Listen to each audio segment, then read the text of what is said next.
Everyone, this is Sneha. Welcome back to the channel. Hope you all are doing great. तो आज हम लोग करेंगे हमारी फ्लेमिंगो का चैप्टर 2। चैप्टर का नाम है lost spring, stories of stolen childhood. देखो, इस चैप्टर की जो ऑथर हैं उनका नाम है अनीश जंग। अनीश जंग ने एक बुक लिखी थी जिस बुक का नाम भी था lost spring, stories of stolen childhood.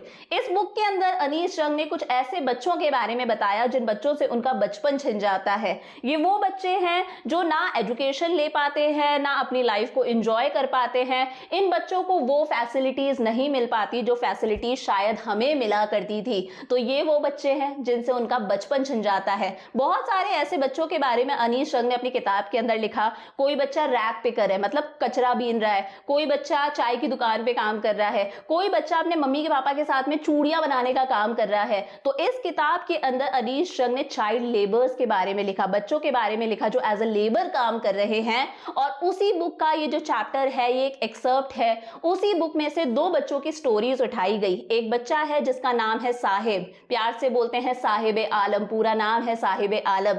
Sahib आलम कौन है? एक रैक पिकर है, कूड़ा बीनने वाला बच्चा है। एक उसकी स्टोरी है। सेकंड पार्ट के अंदर हम लोग पढ़ेंगे मुकेश के बारे में। मुकेश जो है वो अपने मम्मी पापा के साथ में क्या करता है? चूड़ियां बनाता है। वो अपने भैया भाभी, अपने पापा के साथ में चूड़ियां बनाने का काम करता है। तो दो बच्चों की स्टोरीज इस चैप्टर के अंदर हम पढ़ेंगे। शुरुआत हम लोग करते हैं साहिब के साथ में, जो कूड़ा बीनता है, कचरा बीनने का काम करता है।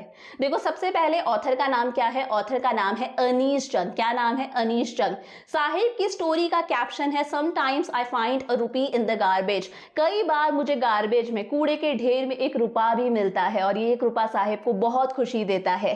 Anish Jung encounters a boy every morning. हर सुबह अनीश जंग को एक लड़का मिलता है। Scrounging for gold in the garbage dumps of her neighbourhood. जो अनीश जंग के घर के पास में कूड़े का ढेर है, कूड़े का ढेर लगा हुआ है, उस कूड़े के ढेर में गोल्ड ढूंढता है। गोल्ड यानी वो बच्चा इस कूड़े के ढेर में कुछ ना कुछ यूजफुल ढूंढता है। यूजुअली हम लोग हमारे यूज करे हुए कपड़े फेंक देते हैं, हमारे स्लीपर्स फेंक देते हैं, हमारे शूज फेंक देते हैं, बच्चे अपने टॉयज फेंक देते हैं। इस साहिब के लिए तो ये सारी चीजें ही क्या है? गोल्ड है, गोल्ड के समान है। तो वो इस कचरे के ढेर में कुछ ना कुछ अपने लिए यूजफुल चीजें ढूंढ रहा है, कुछ ना कुछ अपने लिए काम की चीज ढूंढता है। अनीश जंग कहती हैं, why do you do this? तुम ऐसा करते क्यों हो? अब देखो, जो हमारा साहिब है, ये साहिब कहां से बिलोंग करता है? ये बिलोंग करता है ढाका, बांग्लादेश से। साहिब से उसकी मम्मी ने बताया कि 30-40 साल पहले बांग्लादेश के अंदर, जहां पर ढाका में हम रहते थे, वहां पर इतने तूफान आए, इतने तेज तूफान आए, कुछ ना कुछ ऐसी सिचुएशंस क्रिएट हो गई थी कि हमें ढाका छोड़ के, हमारी फील्ड्स छोड़ के, हमारे घर छोड़ के, सब कुछ बह गया था। वो सब कुछ छोड़ के हमें इंडिया आना पड़ा। और अब ये साहिद अपनी फैमिली के साथ में कहाँ रहता है? ये रहता है इंडिया में, दिल्ली के अंदर। दिल्ली में एक जगह है जिसे बोला जाता है सीमापुरी। वहां पर साहिब अपनी फैमिली के साथ में रहता है। That's why he is looking for garbage in the gold। इसीलिए साहिब क्या कर रहा है? उस कूड़े के ढेर में, उस गार्बेज में गोल्ड ढूंढ रहा है, अपने लिए कुछ ना कुछ यूजफुल ढूंढ रहा है कि यार आज इस कूड़े के ढेर में मुझे एक चप्पल मिल जाए, आज मुझे यहाँ पर जूते मिल जाए, आज मुझे यहाँ पर कुछ ना कुछ टॉयज मिल जाए। तो वो क्या करता है? गार्बेज में गोल्ड ढूंढता है, कुछ ना कुछ यूजफुल ढूंढता है। साहिब कहता है, I have nothing else to do. मेरे पास में कुछ करने के लिए है ही नहीं, इसलिए मैं कचरा बीनता हूँ, इसलिए मैं रैक पिकर हूँ। अनीश जंग कहती है, गो टू स्कूल। स्कूल जाओ ना, स्कूल जाओ, तुम कचरा क्यों बीनते हो? साहिब कहता है, there is no school in my neighbourhood, when they build one I will go. Saheb कहता है, मेरे आसपास में कोई स्कूल ही नहीं है हम लोगों के लिए। जिस दिन मेरे आसपास में स्कूल खुलेगा मैं जाऊंगा, मैं जरूर जाऊंगा। अनीश जंग थोड़ा सा मजाक करते हुए कहती है, थोड़ा सा मस्ती वे में कहती है, अगर मैं स्कूल खोलूंगी तो क्या तुम आओगे? और साहिब के मन में एक होप जागती है कि यार अब तो मैं भी स्कूल में पढ़ा करूंगा। साहिब बहुत खुशी के साथ में बोलता है, हाँ मैं जरूर आऊंगा। कुछ दिन बीत जाते हैं, कुछ दिन बीत जाते हैं। अनीश जंग इन सब चीजों के बारे में भूल जाती हैं। साहिब कम्स टू अनीश जंग। साहिब अनीश जंग के पास में आता है और पूछता है, इज योर स्कूल रेडी? आपका स्कूल रेडी है क्या? आपने उस दिन बोला था ना आपका स्कूल खोलोगे, आपका स्कूल रेडी है? और इस वक्त अनीश जंग बहुत एम्बैरेस्ड हो जाती है। उनके मन में बहुत एम्बैरेसमेंट होती है, यार मैंने इस बच्चे से कैसा प्रॉमिस कर दिया, इसके मन में कैसी होप जगा दी। कहती है, it takes longer to build a school. अपनी बात को कवर करने के लिए कहती है, बच्चे स्कूल बनने में थोड़ा सा वक्त लगता है।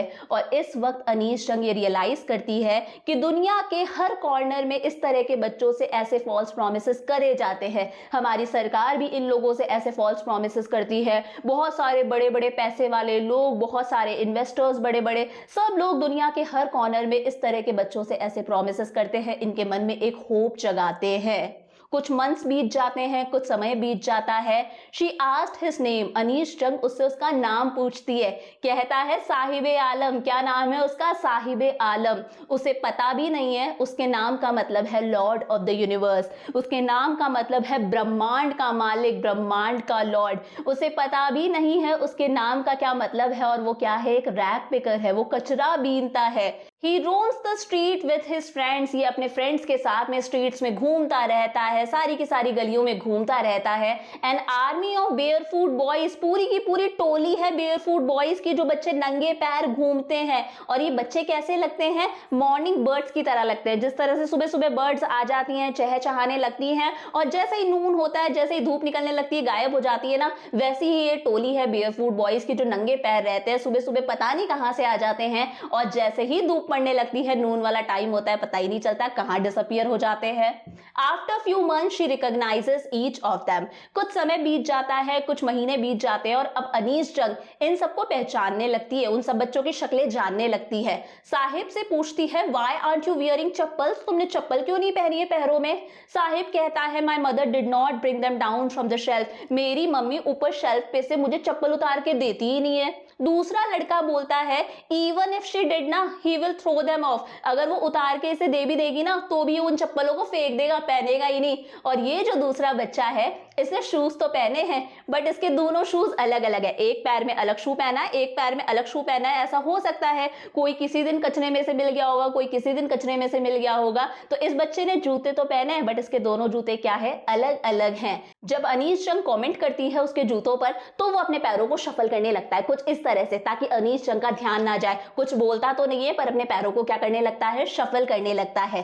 तीसरा लड़का बोलता है आई वांट शूज, मुझे तो जूते चाहिए, मैंने तो कभी जूते अपनी जिंदगी में देखे ही नहीं। इस बच्चे ने अपनी जिंदगी में कभी चप्पलें नहीं देखी। बच्चा कहता है मुझे तो बस जूते चाहिए, चाहे कैसे ही हो। अनीश जंग याद करती है और लिखती है मैं दुनिया के हर कॉर्नर के अंदर ट्रैवल करी हूं, मैं इतना ट्रैवल करी हूं और मैंने देखा है गांव के अंदर लोग, बच्चे नंगे पैर घूमते हैं, ऐसे ही नंगे पैर घूमते हैं और कहते हैं भाई ये पैसे की कमी नहीं है, हमारे पास में पैसे की कमी नहीं है, बल्कि ये तो क्या है, एक ट्रेडिशन है। ऐसा लगता है वो लोग एक्सप्लेन कर रहे हैं अपनी पॉवर्टी के बारे में, अपनी गरीबी के बारे में, कि ये लोग नंगे पैर घूमते हैं। पूछा जाता है नंगे पैर क्यों घूम रहे हो, तो ऐसा कहते हैं हमारे पास में पैसे की कमी नहीं है, बल्कि नंगे पैर घूमना तो क्या है, ट्रेडिशन है। ये एक एक्सप्लेनेशन दे रहे हैं अपनी परपेचुअल स्टेट ऑफ पॉवर्टी का, अपनी गरीबी का एक्सप्लेनेशन दे रहे हैं। परपेचुअल मतलब ऐसी गरीबी जो इनकी चलती ही जाएगी, कभी खत्म ही नहीं होगी, जनरेशन टू जनरेशन ये लोग गरीब हैं।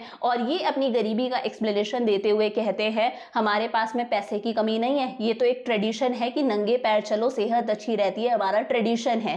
अनीश जंग अब एक स्टोरी याद करती हैं। स्टोरी याद करती हैं एक आदमी की, जो आदमी कहां से बिलोंग करता था, उड़ीपी से बिलोंग करता था। वो आदमी कहता था जब मैं यंग बॉय था, जब मैं एक लड़का था, जब मैं स्कूल जाता था ना, तो मेरे स्कूल से पहले एक टेंपल आया करता था, टेंपल के बाद में मेरा स्कूल हुआ करता था और उस टेंपल के अंदर मेरे जो पापा थे वो प्रीस्ट थे, वो पुजारी थे। तो मैं डेली स्कूल जाने से पहले टेंपल पर रुकता था और टेंपल पर रुककर प्रे करता था कि हे भगवान मुझे एक पेयर ऑफ शूज दे दो, मुझे एक पेयर ऑफ शूज दे दो, एक पेयर ऑफ चप्पल दे दो और प्लीज वो कभी भी मुझसे छीनना मत। 30 साल बीत जाते हैं। 30 साल बाद में अब अनीश जंग उस टाउन जाती है, कहां जाती है, उड़ीपी जाती है, उस टेंपल के अंदर जाती है। टेंपल में जाती है, देखती है ड्रोन्ड इन द एयर ऑफ डेसोल्यूशन। अब जो टेंपल है वो बहुत ही ज्यादा पुराना हो चुका है, पूरा खंडर सा हो चुका है, वहां पर कोई नहीं आता, कोई वहां पर दर्शन के लिए नहीं आता, एकदम खंडर सा हो चुका है, तहस नहस हो चुका है। बैकयार्ड में जाती है, पिछले हिस्से में जाती है, पीछे वाला जो साइड है टेंपल का, वहां जाती है। Where lived the new priest, आज वहां पर एक नया प्रीस्ट है। वहां पर देखती है रेड और वाइट कलर की प्लास्टिक की चेयर्स लगी हुई हैं। एक यंग बॉय है जिसने ग्रे कलर की स्कूल यूनिफॉर्म पहनी है, जिसने सॉक्स भी पहने हैं, जिसने शूज भी पहने हैं। स्कूल से आता है और फटाफट से अपने बैग को इस तरह से बेड पर पटकता है जिस तरह से आप लोग पटकते हो। और अब अनीश जंग को लगता है शायद 30 साल पहले जो प्रीस्ट का बच्चा प्रेयर कर रहा था कि मुझे एक पेयर ऑफ शूज मिल जाए जो मैं कभी ना खोऊं, शायद भगवान ने उसकी प्रेयर सुन ली और आज इस टाउन के अंदर, उडुपी के अंदर, हर बच्चे के पास में पेयर ऑफ शूज हैं। तो भाई 30 साल बाद में इतना चेंज तो आया है कि प्रीस्ट के बच्चे के पास में पेयर ऑफ शूज हैं, वो स्कूल जाता है, वो यूनिफॉर्म पहनता है। बट शायद हमारे रैग पिकर्स आज भी कैसे रह गए हैं, शूलेस रह चुके हैं। हमारे रैग पिकर्स के पास में आज भी शूज नहीं है। अब अनीश जंग जाती है सीमापुरी। सीमापुरी कहाँ है? ये दिल्ली की पेरीफेरी पर एक जगह है। इंडिया के अंदर दिल्ली में जो दिल्ली की बाउंड्री है, जो दिल्ली का आउटस्कर्ट्स बोल सकते हो, जो बाउंड्री है, वहां पर एक जगह है सीमापुरी। कहने को तो ये जगह जो है वो दिल्ली के अंदर ही है, yet miles away from it, फिर भी वो दिल्ली से कोसों दूर है, क्योंकि ये जो जगह है ये दिल्ली की सरकार की आंखों से बहुत दूर है। दिल्ली के अंदर डेवलपमेंट हो रहा है, दिल्ली में अच्छा खासा विकास हो रहा है, बट सीमापुरी का कोई डेवलपमेंट नहीं हो रहा है। ये जो जगह है ये दिल्ली की सरकार से कोसों कोसों कोसों दूर है। आज भी यहाँ जो लोग हैं वो बिना वाटर फैसिलिटी के रह रहे हैं, लोगों के पास में प्रॉपर घर नहीं है, वो मिट्टी के बने हुए घरों के अंदर रहते हैं, प्रॉपर ड्रेनेज फैसिलिटी नहीं है, यहाँ पर बच्चे स्कूल नहीं जाते, तो इस जगह का डेवलपमेंट नहीं हुआ। ये जगह दिल्ली की बाउंड्री पर है बट दिल्ली की सरकार की आंखों से बहुत दूर है। यहाँ कौन रहते हैं? 1971 की बात है, जब पाकिस्तान के अंदर जो लोग बंगाली बोलते थे वो लोग अलग से डिमांड कर रहे थे कि भाई हमें एक अलग देश डिक्लेयर कर दो, हमें एक अलग देश बना दो जिसका नाम होगा बांग्लादेश। तो पाकिस्तान वालों को ये बात समझ में नहीं आई, उन्हें अच्छा नहीं लगा। पाकिस्तान ने क्या करा? मास किलिंग स्टार्ट कर दी। जो भी लोग बोलते थे कि भाई हमें एक अलग देश बना दो, हमें बांग्लादेशी बना दो, उन लोगों को मार दिया जाता था, रेप्स होते थे, जेनोसाइड होता था, मास किलिंग हो रही थी। और उसी टाइम पर बहुत सारे बांग्लादेशी रिफ्यूजीज इंडिया आ गए थे। कुछ 10 मिलियन बांग्लादेशी रिफ्यूजीज उस समय इंडिया आए थे। यही लोग रहते हैं सीमापुरी के अंदर। Squatters who came from Bangladesh, squatters जो कहां से आए थे? बांग्लादेश से आए थे 1971 के अंदर। देखो स्क्वाटर्स कौन होते हैं? वो लोग जो किसी जगह पर इल्लीगली रह रहे हैं, ये जगह उनकी नहीं है, बस उन्होंने इस जगह पर कब्जा कर रखा है, वो इस जगह पर इल्लीगली रहते हैं। इस जगह पर रहते हैं 10,000 रैग पिकर्स। 10,000 रैग पिकर्स जो क्या करते हैं? कचरा बीनते हैं, कूड़ा बीनते हैं। साहेब जैसे लोग कैसी जगह पर रहते हैं? In the structures of mud. Mud के स्ट्रक्चर्स हैं, यानी कि पक्के मकान नहीं है, मिट्टी से बने हुए घर है। वेयर रूफ्स ऑफ टिन, जहां पर जो छतें हैं वो किसकी हैं? टिन की है, यानी कि 3 पट्टी वाली छतें हैं और तारपोलिन बिछा हुआ है। डिवॉइड ऑफ सीवेज, ड्रेनेज और रनिंग वाटर, ना यहाँ पर कोई साफ सफाई की फैसिलिटी है, ना प्रॉपर नालियां है, ऐसे ही कचरा इधर उधर बहता रहता है, ना प्रॉपर ड्रिंकिंग वाटर की यहाँ पर सप्लाई है। These people have been living there for more than 30 years. ये लोग यहाँ पर पिछले 30 साल से भी ज्यादा समय से रह रहे हैं। जिस समय स्टोरी लिखी गई थी उस स्टोरी से भी 30 साल पहले से ये लोग यहाँ पर रह रहे हैं विदाउट एन आइडेंटिटी। इन लोगों के पास में कोई आइडेंटिटी नहीं है, कोई आधार कार्ड नहीं है, विदाउट परमिट्स, कोई परमिशन नहीं है, ये इलीगली उस लैंड पर रह रहे हैं जो सरकार का लैंड है, उसी पर इन्होंने अपना टेंट लगा रखा है, मिट्टी से घर बना रखा है, वहीं पर ये लोग रहते हैं but with ration cards. But in लोगों के पास में क्या है? राशन कार्ड है। इस राशन कार्ड से इन लोगों को मिल जाते हैं ग्रेन्स, इन लोगों को मिल जाता है खाने के लिए कुछ सामान, और सरकार को मिल जाते हैं सरकार के वोट। इस राशन कार्ड की मदद से ये लोगों का नाम आ जाता है वोटर लिस्ट के अंदर, इन लोगों को मिल जाते हैं इनके ग्रेन्स और सरकार को क्या मिल जाता है? सरकार के वोट्स। इसलिए इन लोगों के पास में क्या है? ये राशन कार्ड है।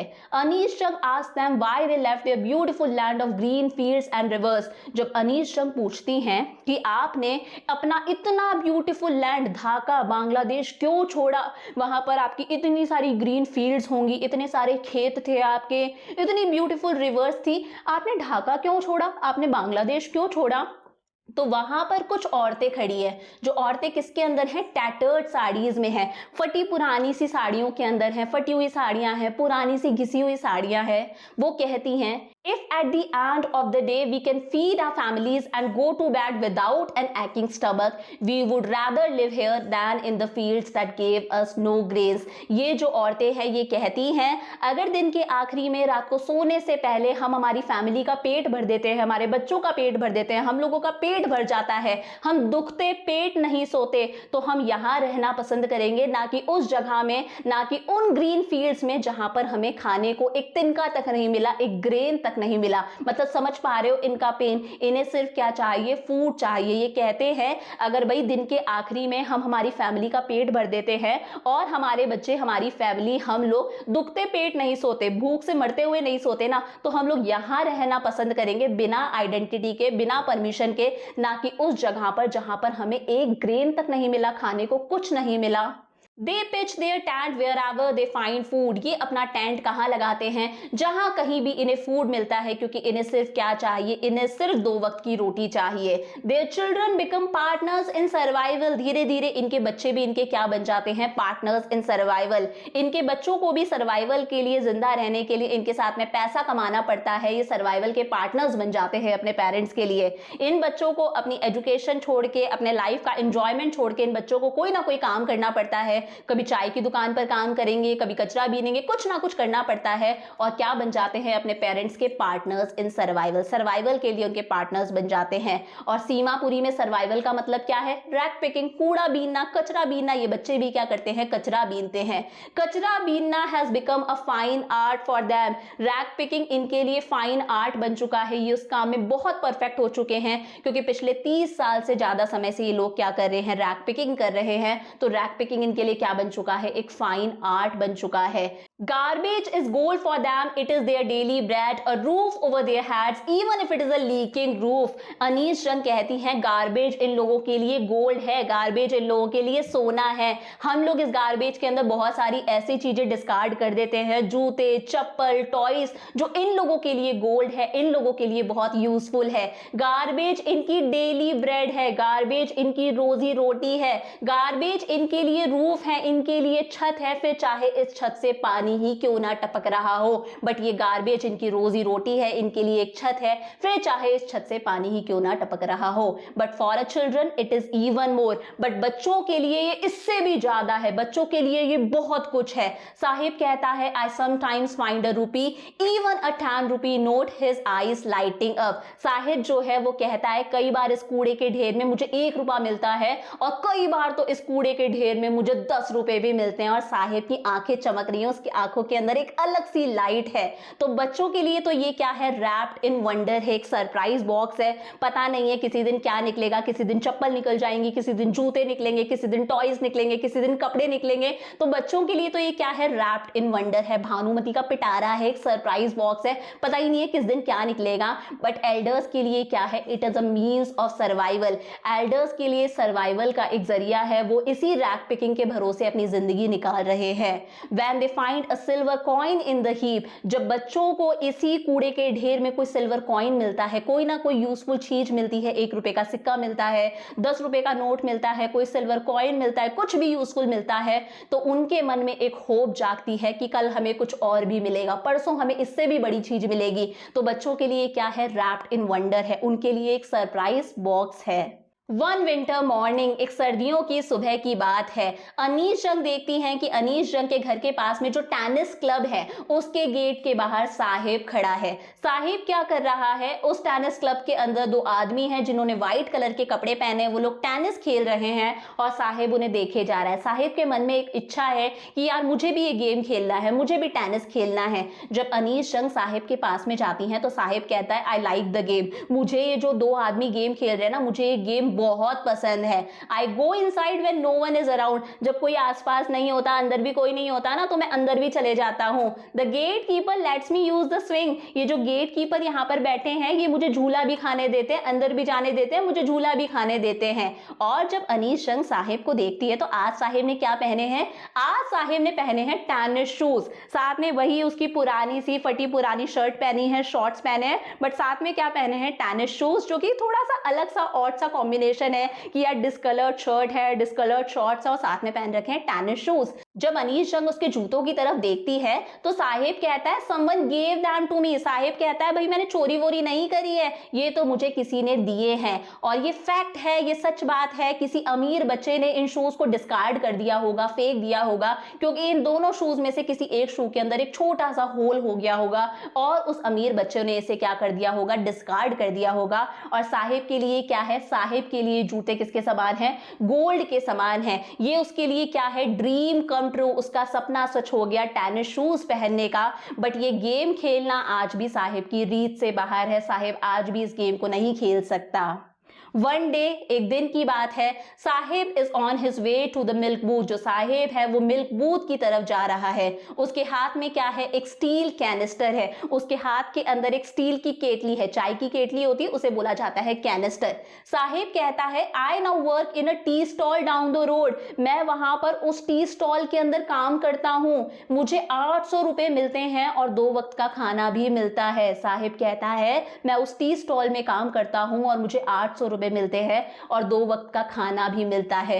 अनीश जंग कहती हैं do you like this job, तुम्हें ये जॉब पसंद है। साहिब कुछ नहीं बोलता, बट साहिब के चेहरे का जो केयर फ्री लुक था ना, जो बेपरवाही वाला लुक था, जो वो मजे से रहता था, कोई परवाह नहीं, एकदम मुस्कुराता हुआ रहता था, वो केयर फ्री लुक आज खत्म हो चुका है। ऐसा लगता है जो ये स्टील कैनिस्टर है, जो चाय की केटली है, ये उस कूड़े के पैकेट से भी ज्यादा भारी है। जब साहिब रैक पिकिंग करता था, जो कूड़े के पैकेट अपने पीछे टांगता था, लगता है ये स्टील कैनिस्टर उस गार्बेज बैग से भी ज्यादा भारी है। क्यों? क्योंकि वो प्लास्टिक बैग, वो गार्बेज बैग साहिब का खुद का हुआ करता था, बट ये स्टील कैनिस्टर साहिब की खुद की नहीं है, ये उस चाय वाले मास्टर की है। और अब Saheb is no more his own master, Saheb अब खुद का मास्टर नहीं रहा। तो आज हम लोगों ने साहिब की स्टोरी पढ़ी। जो साहिब है वो क्या करता था, रैक पिकिंग करता था, और अब साहिब क्या बन चुका है, अपने पेरेंट्स का पार्टनर इन सर्वाइवल। वो चाय की दुकान पर काम करता है जहां उसे 800 रुपए मिलते हैं और 2 वक्त की रोटी मिलती है। तो ऐसी थी साहिब की स्टोरी। ये इस चैप्टर का पार्ट 1 था जिसके अंदर हम लोगों ने साहिब की स्टोरी पढ़ी। नेक्स्ट वीडियो के अंदर हम लोग इसका पार्ट 2 कवर करेंगे जिसके अंदर हम मुकेश की स्टोरी के बारे में पढ़ेंगे। मुकेश वो है जो अपने भैया के साथ में, भाभी के साथ में, पापा के साथ में चूड़ियां बनाने का काम करता है फिरोजाबाद के अंदर। सो अगर ये वीडियो अच्छा लगा then please make sure to like this video और थोड़ा सा इन वीडियोस को अपने दोस्तों के साथ में शेयर करो। See you in the next video, bye for now.